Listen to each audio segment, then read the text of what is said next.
What is the what would you say has been one of the things that you've done that has given you the greatest sense of fulfillment, in terms of helping other people with disabilities? Okay, that's a good question. I feel my most recent adventure with Wheels and Wheelchairs. So for those who don't know what that is, Wheels and Wheelchairs is an outdoor activity sports club where roller skaters push wheelchair users, and we go out on a weekly basis where we go to Battersea Park on a Saturday morning, and then Sundays we take part in the Sunday stroll, and we take part in marathons. So we've taken part in the Berlin Marathon, the Istanbul Marathon, Paris Marathon, and all these different places that we've done the skate. And our recent challenge, we skated from Brighton all the way to Paris, a 5-day challenge, 121 miles, and 5 wheelchair users, 35 skaters, and 8 volunteers. And a lot of planning went into it, and a lot of time went into this whole challenge. But I really had a sense of fulfillment finishing that challenge, because it showcased what happens when all abilities come together. It didn't matter if you had a disability or you're a roller skater or whatever. We all came together and we did it, and we pushed each other, and it was such a team effort. And throughout the years when I first joined to now, we've gained so much interest in what people with disabilities can do, and we've been on television. When we went to Paris, it was in line with the Paralympics, and that got the attention of the Paralympic Committee, and we got on the official Paralympic YouTube channel. So it's, being part of Wheels and Wheelchairs, I think definitely given me that fulfillment of what can be achieved when people come together, and it showcases what true inclusion looks like. Everyone's just doing their part to make what we do possible.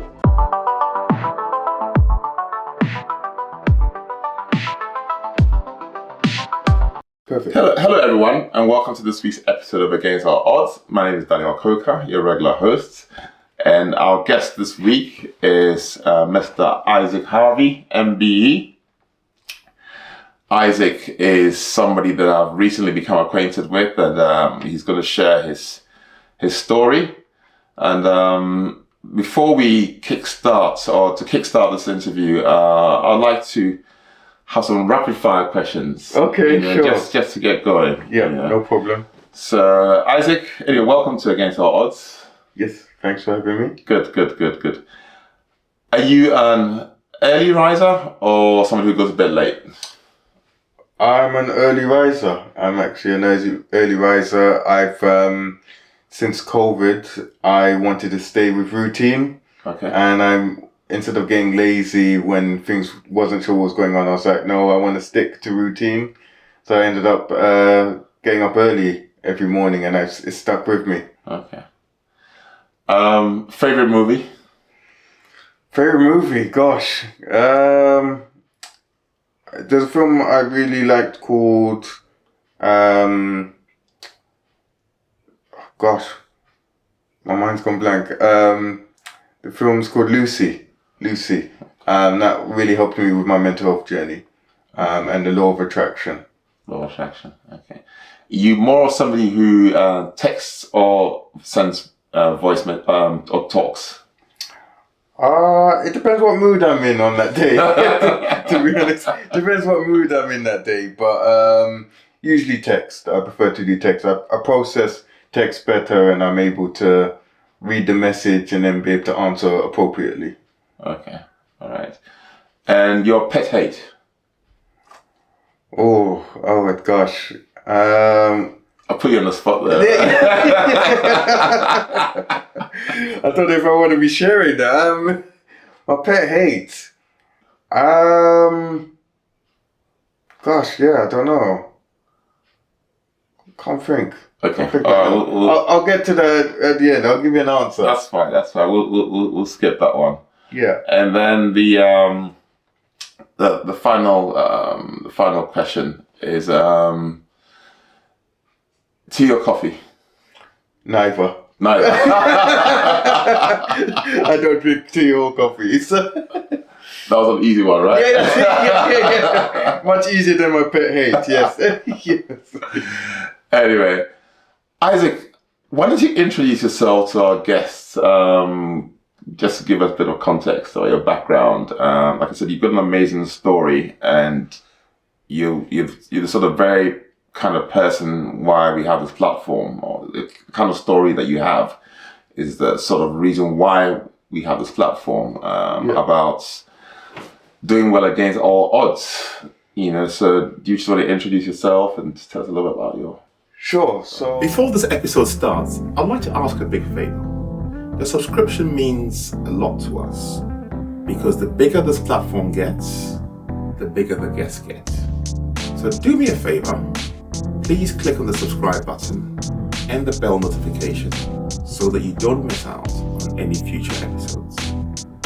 Now let's get back to this episode. So I'm Isaac Harvey, MBE, and I was born with a disability called limb pelvic hypoplasia, which means I have no arms, I have short legs, I have a weak pelvis, so I'm not able to walk. But as you can see, I'm in my wheelchair, which gets me around places.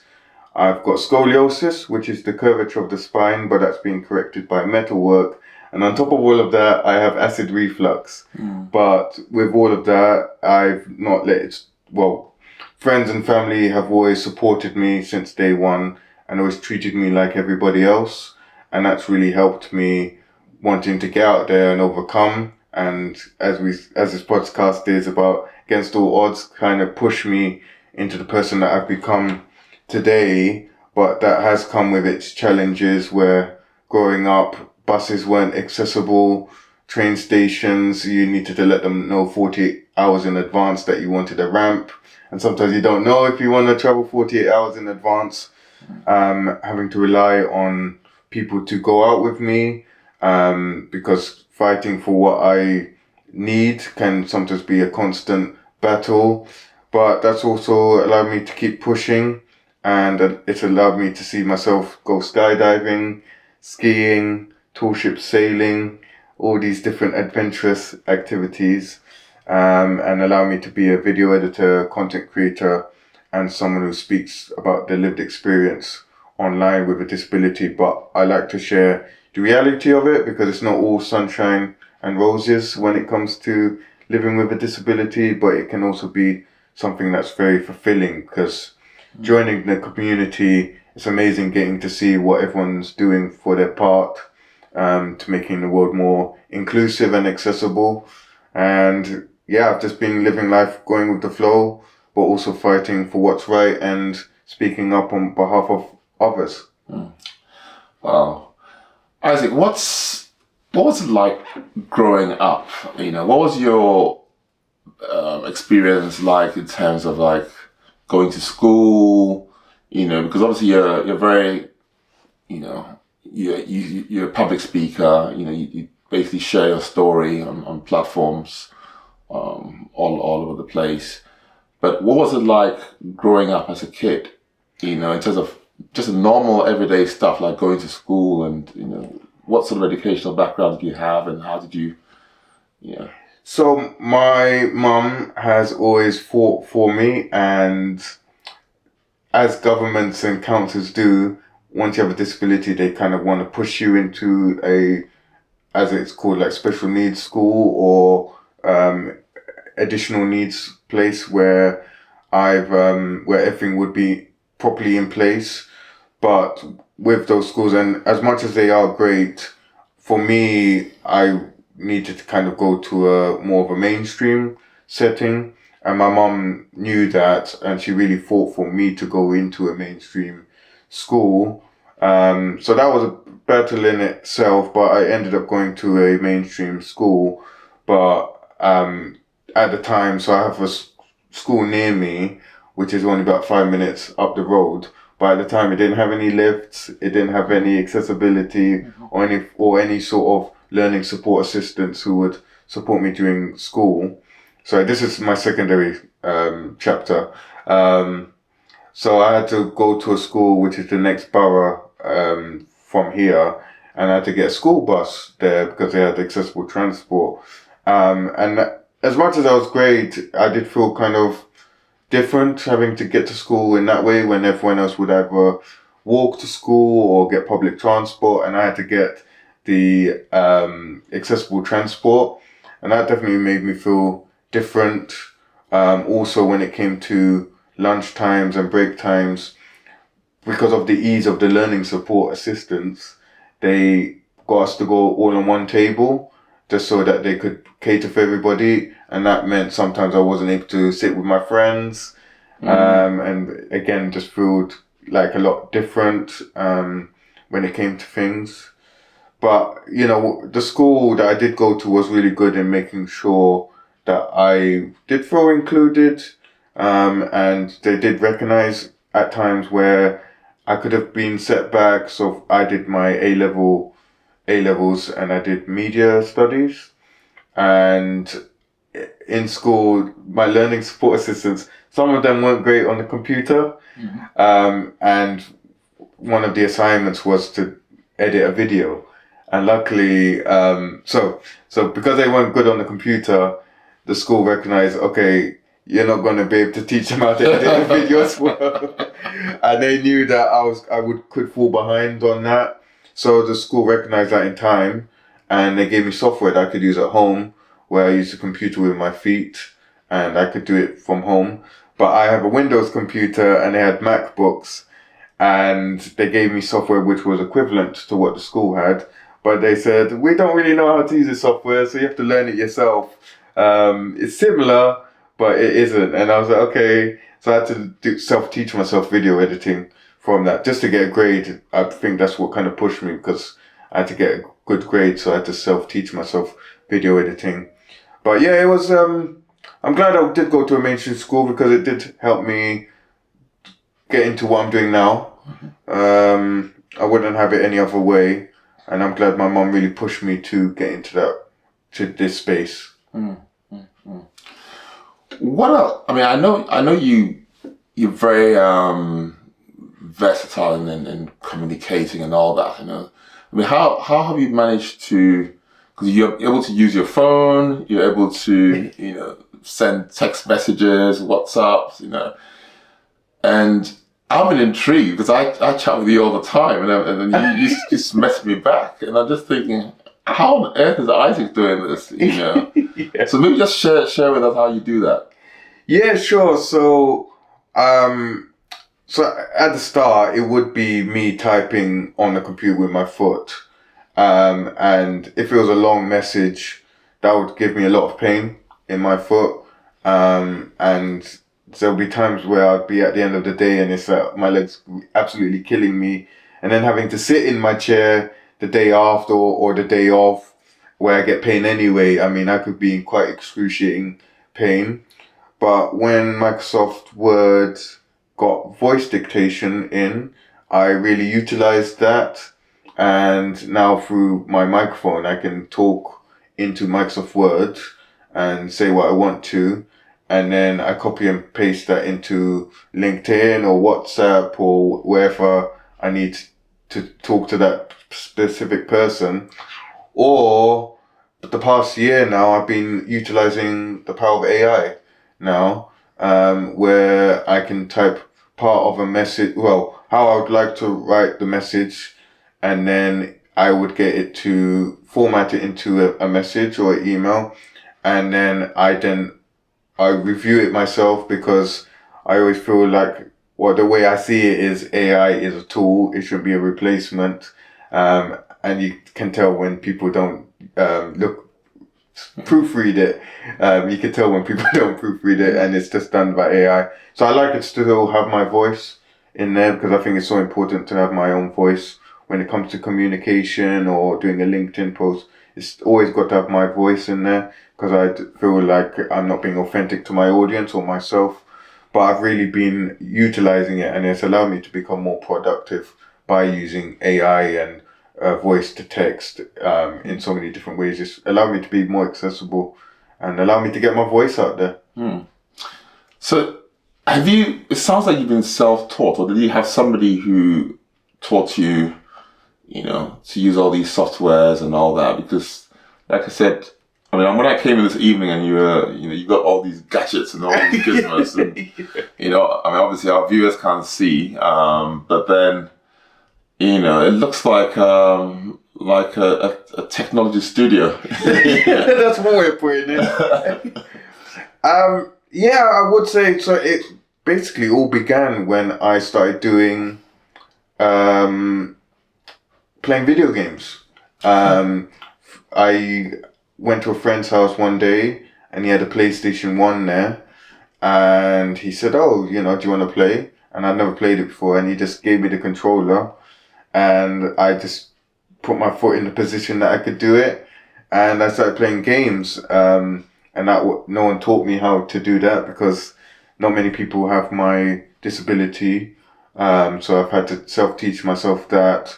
And then, as I mentioned before, with the video editing, I had to do that myself because the school didn't have the same software as me. I did have a bit of guidance from someone who knew the software, but most of it was self-taught. And then, because of that, I've just been able to find software and then watch a YouTube tutorial and then make it my own, basically. AI, I didn't really look at many tutorials, but I did do a lot of self-teaching when it came to that. And yeah, it's mainly all self-taught. One of the things that I know you've done as well is in 2012 you carried the Olympic torch. That's correct, yes. What did that feel like? And as a, something of an accomplishment, how did that feel? It was definitely a bit of because I guess that was one of my first times that I've had, I guess you could say, the spotlight and big achievements. And it came so in school, the deputy head teacher at the time, who I didn't really have much communication with, or any way of knowing about him. I mean, you see each other in school and you pass each other and you may smile and say hello, but I never really had much to do with this particular teacher. But he saw me as a high achiever, and from that he nominated me to be one of the torchbearers. And you have to go through security checks and make sure that I haven't been doing anything naughty, to know that you're a legit person. Okay. But he nominated me, and then I got through, basically. And it's you never think you're going to be a torchbearer. I mean, that's kind of like the last thing, especially when it was one of the last years in my school. I've only just finishing my A levels. I'm not thinking about the big things I want to achieve, but then to be given that opportunity was surreal. But it was also nice that at the time and still now I have friends from different places and different communities. It was really nice seeing everyone come together. So some people from my church came, some people from the school, friends and family from other places all came together. And it was really nice to see everyone in the same space, something that I'd never seen before that time. So yeah, it was a nice collective way of bringing people together as well. And the people who've really pushed me to get to that point. And then skydiving. Yes, yeah. Jeez, I mean, what made you do that? What made you go skydiving? I'm a little crazy. I think that's probably the first thing. Just a little. Yeah, just a bit. Yes, just a bit. So I liked the idea of skydiving, but I thought I wanted to do it for a reason. So for many years I had been going to Lourdes in the south of France, which is a Catholic pilgrimage, and I recently started going during the summer pilgrimage, because I first started going in the Easter, and that was for children with disabilities. But summer was adults with disabilities who would go on the pilgrimage for a couple of days. And during that week, they would have young people come and volunteer and help the elderly and older people with disabilities for a week. And I thought it's really nice to see young people doing that and supporting.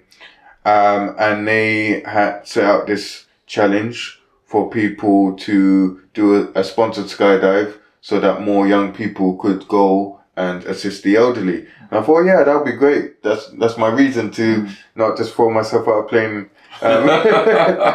There was a reason behind it. And I thought, yeah, I'm sure I'd love to do that. So I emailed the skydiving company because I knew, because of my disability, it's not going to be as straightforward. And they basically said, no, we can't do it because we don't have that harness for you. And obviously health and safety is an important aspect if you're flying through the air. And they said, yeah, we can't basically do it for you. And me being me, I was like, okay, I'm going to find a way of doing this. So I ended up contacting about 14 different airfields in the UK. All of them pretty much said, no, we can't do it. Until one got back to me and said, actually, we can do it, but we'd have to get a harness from America to be able to do it properly. And that's when the light bulb moment went off. I was like, I've never been to America before, so let me see if there's a place in America which does it. And I found one in Ohio, Cincinnati, Ohio, Middleton. And they, I emailed, said, I want to do a skydive and I have this disability. And with no hesitation, they basically said, yes, absolutely, you can come over. I had a friend I'd only been friends with for just over 2 years, and I asked him if he would like to come because he'd been going to Lourdes for ages, and I think it would be great for him to come. And then I ended up doing 10 days in America for the first time, and a 14,000 foot skydive, which was great, and I raised 2,600. How did you feel? I mean, what did you feel like rushing the air, rushing through your lungs? And so I'm going to be honest, I was scared in the morning. I was like, what have I signed up for? I was like, okay, I don't really know what's going on here. But as I rose the money, I was like, well, I can't exactly say no now. So yeah, it was a lot of adrenaline rush throughout the whole day. And then when it got to the top of the aircraft and about to jump out. So before I jumped out, another person went before me. I was like, okay, it's real now. It's definitely real. And we came out of the plane and it was just a huge adrenaline rush. Unfortunately, because I get motion sickness, that kind of played up and I did feel quite poorly as I was going down. But the overall experience was really cool. And the views were amazing. I mean, once the parachute was pulled and just having that moment to look at the horizon, it was a really nice view. What is the what would you say has been one of the things that you've done that has given you the greatest sense of fulfillment, in terms of helping other people with disabilities? Okay, that's a good question. I feel my most recent adventure with Wheels and Wheelchairs. So for those who don't know what that is, Wheels and Wheelchairs is an outdoor activity sports club where roller skaters push wheelchair users. And we go out on a weekly basis where we go to Battersea Park on a Saturday morning. And then Sundays we take part in the Sunday stroll, and we take part in marathons. So we've taken part in the Berlin Marathon, the Istanbul Marathon, Paris Marathon, and all these different places that we've done to skate. And our recent challenge, we skated from Brighton all the way to Paris, a 5-day challenge, 121 miles, and 5 wheelchair users, 35 skaters, and 8 volunteers. And a lot of planning went into it, and a lot of time went into this whole challenge. But I really had a sense of fulfillment finishing that challenge because it showcased what happens when all abilities come together. It didn't matter if you had a disability or you're a roller skater or whatever. We all came together and we did it, and we pushed each other, and it was such a team effort. And throughout the years when I first joined to now, we've gained so much interest in what people with disabilities can do, and we've been on television. When we went to Paris, it was in line with the Paralympics, and that got the attention of the Paralympic Committee, and we got on the official Paralympic YouTube channel. So it's, being part of Wheels and Wheelchairs, I think, definitely given me that fulfillment of what can be achieved when people come together, and it showcases what true inclusion looks like. Everyone's just doing their part to make what we do possible. You also do content creating, and I'm just wondering if you could just tell us a little bit about what sort of content you create. So it first started off doing YouTube videos and vlogging, where I would film my adventures and different things that I would get up to on a day-to-day basis. But then that turned into doing freelance content. So I edit videos for other people. I, with the assistance of others, do filming. So sometimes I'm filmed testing out products or going around a venue and saying what's good about it, what's not so good. And sometimes it also includes doing social media, so piecing together what the content's the write-up for it, the thumbnails, sometimes that's posters, anything creative really. And again, going back to utilizing AI now, I'm able to have an idea, and then that assists me to be more creative and a lot more quicker pace when it comes to creating content. But yeah, it's a mixed bag, and it's different every day really, what I'm editing or what I'm producing and putting out into the world. You actually did something once, put something out there which went viral. Yeah, it did actually. Tell us a bit about that experience. Yeah, I mean, so this was on LinkedIn, joined LinkedIn in 2021. And it was a platform that was always advertised to me as the professional Facebook. And I was like, why do I need to join a professional platform, especially if it's another Facebook? I thought, I'm not doing this. Honestly, I was really put off, but people said, oh no, you should really join it. So I thought, okay, I'm going to join with the premise of sharing what we do with Wheels and Wheelchairs, and potentially we can get sponsors or people to know what we're doing on a more professional light. So that's why I started posting about mainly. And then, so this was about February 2021, February, March time. And I was posting regular content. And then it was June, and I started connecting with some people within the disability community. And I posted something, I saw someone post about Disability Pride Month, which is in July, and I thought, okay, is this an extension of Pride Month, which is in June? And then I discovered it's more of, so Disability Pride is celebrating people with disabilities. I thought, okay, that's a really great month. I'm going to write what I feel about that, and what that means to me. And I ended up writing that post, and it was a picture of me actually in this room, set up, smiling at the camera. And that post went semi-viral.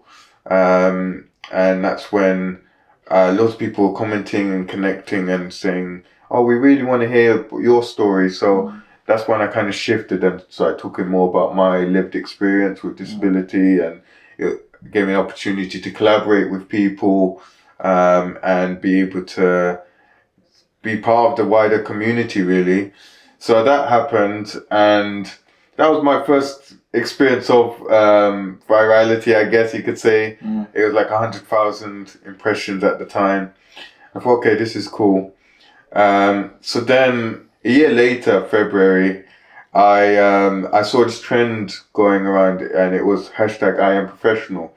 And basically that was showing people what it means to be professional. It's not just people in suits and ties and wearing dresses. It's kind of like people are more, being professional is more nowadays, like it's people with disabilities, it's people with tattoos, it's all these quirkiness of people, all these different things that make people unique, but people are still professional when it comes to this.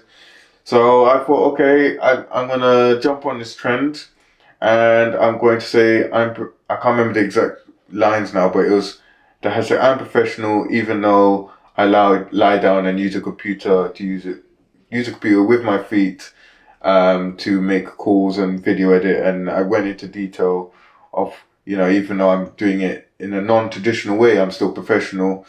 And I didn't know it was going to go as crazy as it did. Yeah. But in 7 days, it ended up getting 7 million impressions.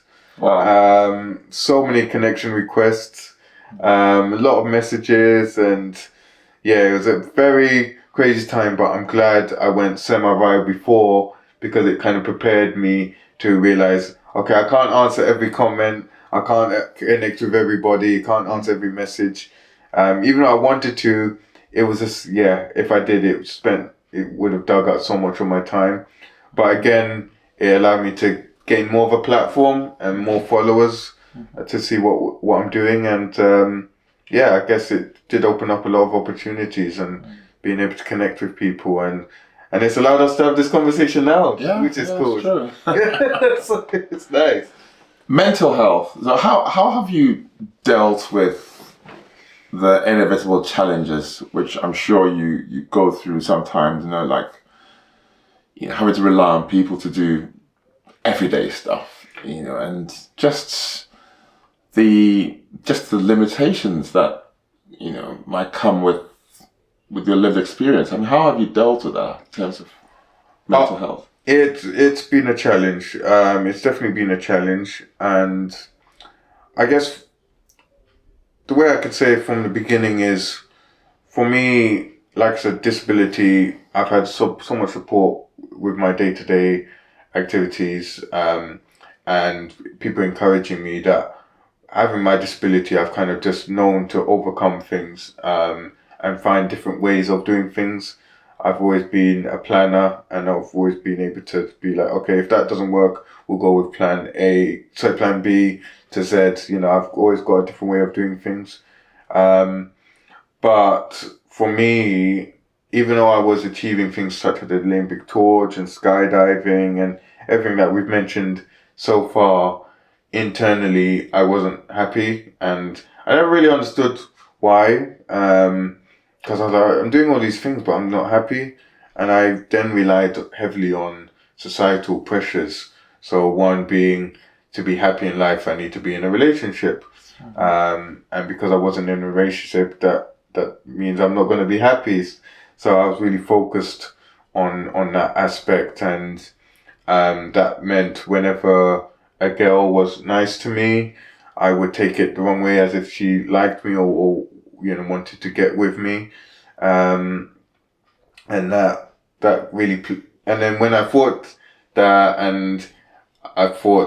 and then realized that they didn't, that would really play on my mind, and it's like, oh, you've played me, and this and the other, and I guess you could say I played the victim card at those points.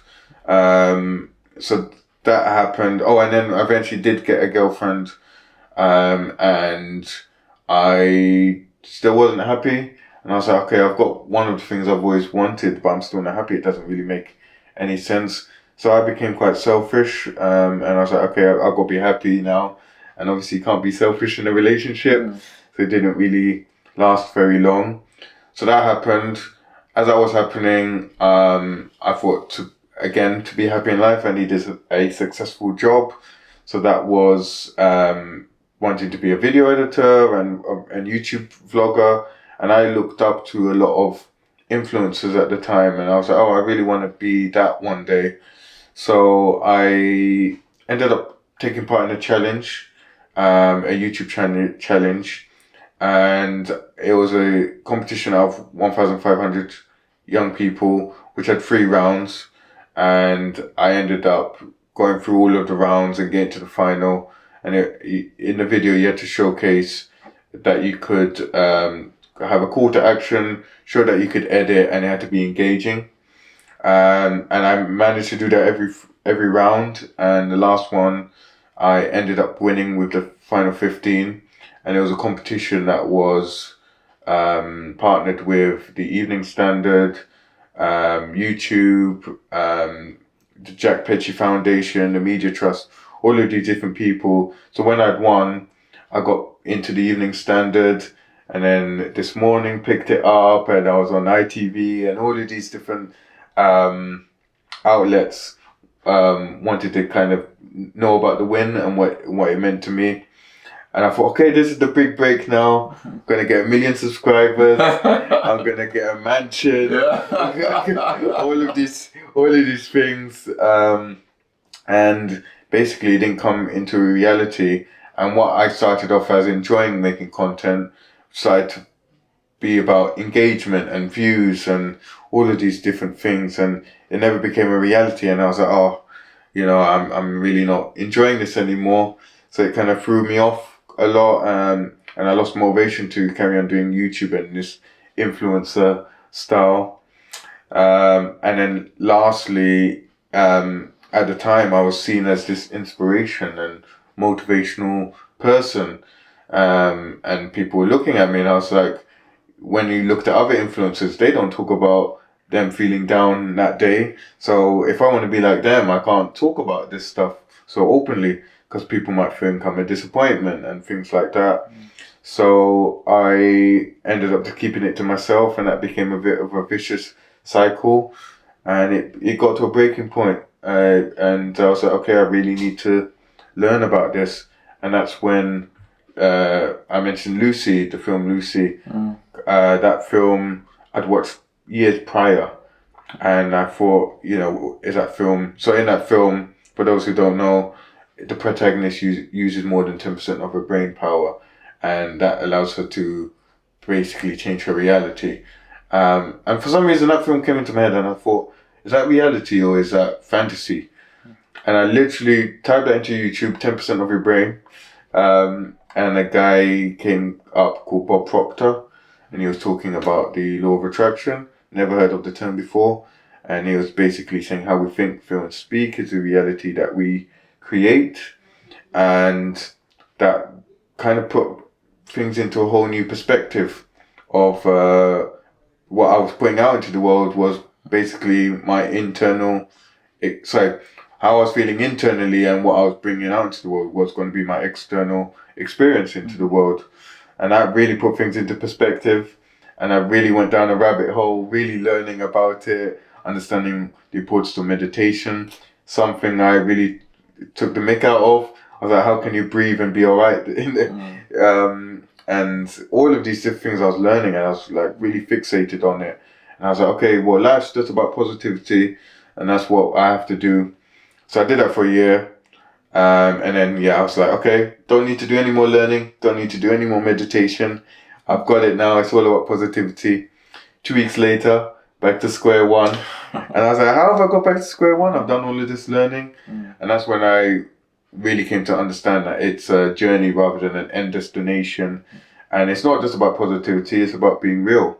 Being real about yourself and life. And that allows you to be better prepared for the negative times and the positive times, Having that realistic mindset allows you to be prepared for anything that may come your way. So, it's been a journey, and it's still a journey now.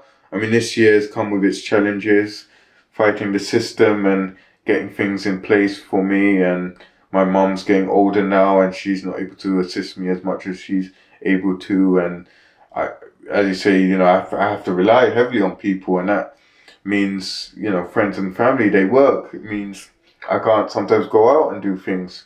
And if I don't have the care in place, it means I'm stuck at home at times, or I have to not be able to go to the toilet for the whole day.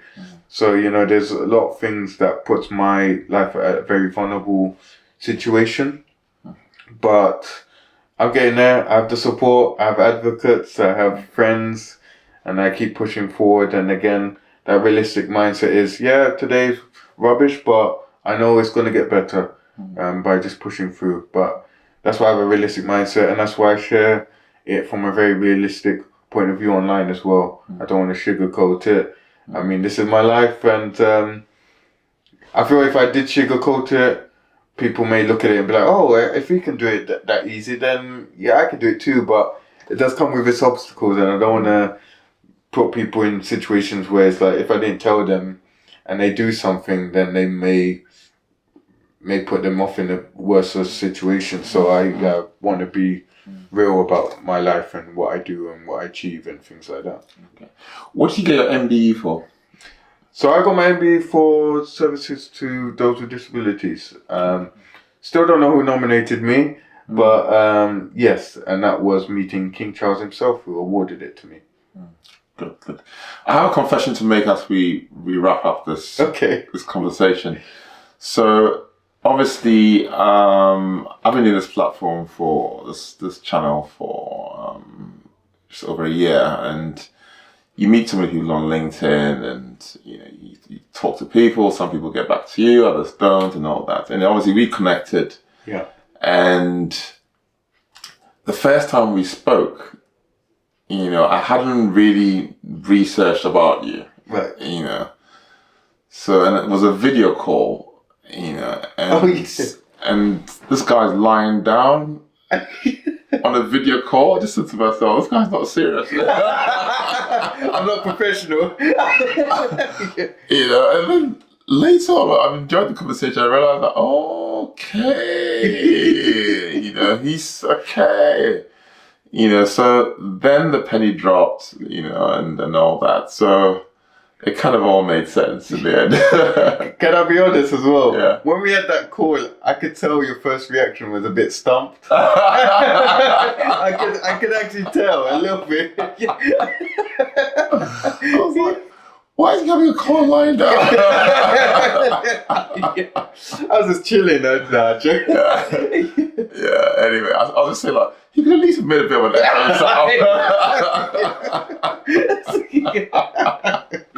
So there you go. There you go. No, I think a lot of people don't realize that actually, because even some people who have seen what I do, I'm usually sitting up. Yeah. And I'm driving my chair and doing things. So they think I go on call sitting up, but actually, I lie down and use the computer. So yeah, cool. Interesting hearing that from you. So I'm forgiven then. Absolutely. You can come back to my house. Anyway, as we wrap up this conversation, what will you say to somebody who's watching this, who probably hit rock bottom and dealing with the realities of life, but needs some positivity and some realistic thinking to get them through? What can you say to somebody like that? For me, like I said, there is not an end destination with this. It's a journey. Every day is going to be different, and it's going to come with its obstacles. But it's also good to kind of be like, yeah, this is me. This is what I have to go through. But also realizing I'm able to achieve things by going through these different things. And it might be, some people, it might be being able to tie their shoe that morning or being able to go out. I mean, there's a lot of small wins that we don't really recognize, and we should be appreciating and celebrating a lot more.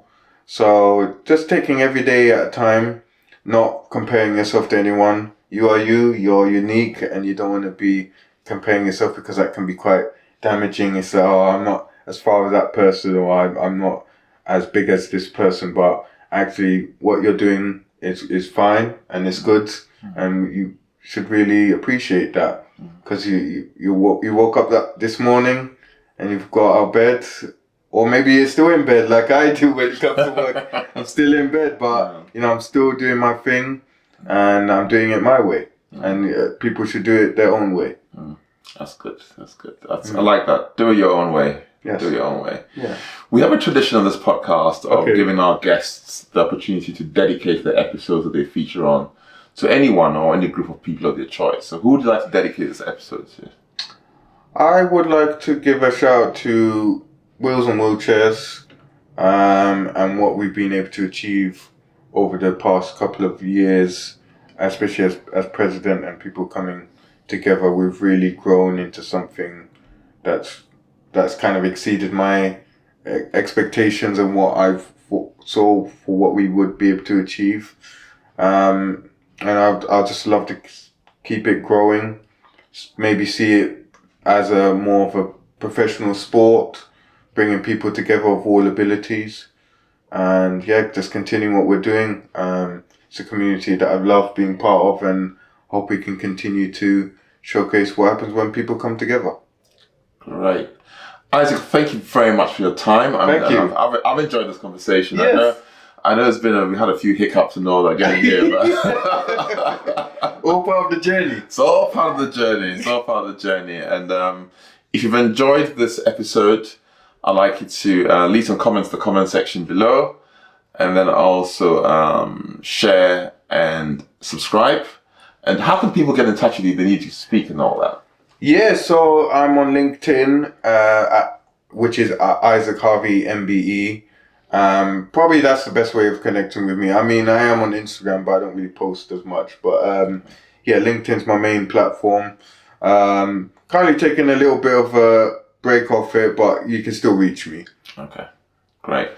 So at this point, I normally shake the hand of my guest, but I'm going to shake you can your shake my foot, yeah, Yeah. clearly. Yeah, that's fine. Thank you very much for this opportunity. And guys, see you next week. Thank you. Thank you.